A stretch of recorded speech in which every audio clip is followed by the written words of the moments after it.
मत्ती अध्याय 8।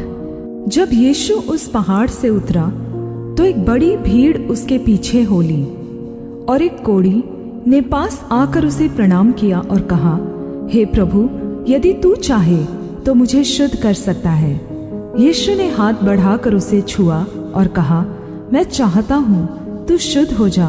और वह तुरंत कोढ़ से शुद्ध हो गया। यीशु ने उससे कहा, देख, किसी से न कहना, परंतु जाकर अपने आप को याजक को दिखा, और जो चढ़ावा मूसा ने ठहराया है उसे चढ़ा, ताकि उनके लिए गवाही हो। और जब वह कफरनहूम में आया तो एक सूबेदार ने उसके पास आकर उससे विनती की, हे प्रभु, मेरा सेवक घर में लकवे का मारा बहुत दुखी पड़ा है। उसने उससे कहा, मैं आकर उसे चंगा करूंगा। सूबेदार ने उत्तर दिया, हे प्रभु, मैं इस योग्य नहीं कि तू मेरी छत के तले आए, पर केवल मुंह से कह दे तो मेरा सेवक चंगा हो जाएगा, क्योंकि मैं भी पराधीन मनुष्य हूँ और सिपाही मेरे हाथ में है। और जब एक से कहता हूँ जा तो वह जाता है, और दूसरे को कि आ तो वह आता है, और अपने दास से कहता हूँ कि यह कर तो वह करता है।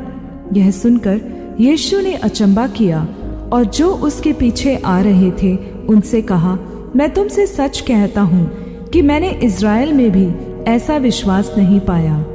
और मैं तुमसे कहता हूँ कि बहुत सारे पूर्व और पश्चिम से आकर अब्राहम और इसहाक और याकूब के साथ स्वर्ग के राज्य में बैठेंगे, परंतु राज्य के संतान बाहर अंधकार में डाल दिए जाएंगे, वहां रोना और दांतों का पीसना होगा।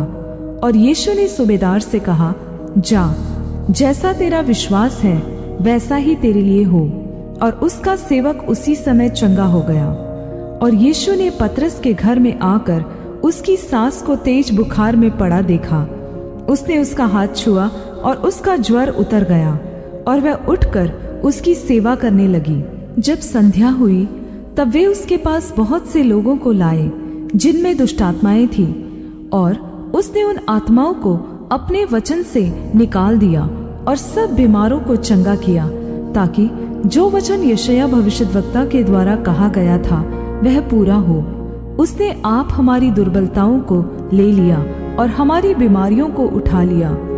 यीशु ने अपने चारों ओर एक बड़ी भीड़ देखकर झील के उस पार जाने की आज्ञा दी, और एक शास्त्री ने पास आकर उससे कहा, हे गुरु, जहाँ कहीं तू जाएगा मैं तेरे पीछे पीछे हो लूंगा।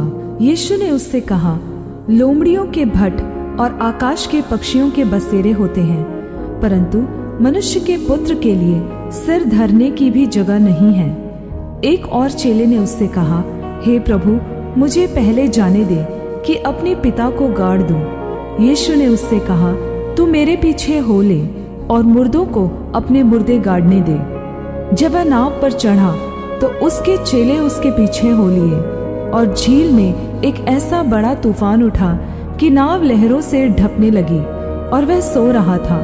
तब उन्होंने पास आकर उसे जगाया और कहा, हे प्रभु, हमें बचा, हम नाश हुए जाते हैं। उसने उनसे कहा, हे अल्पविश्वासियों, क्यों डरते हो?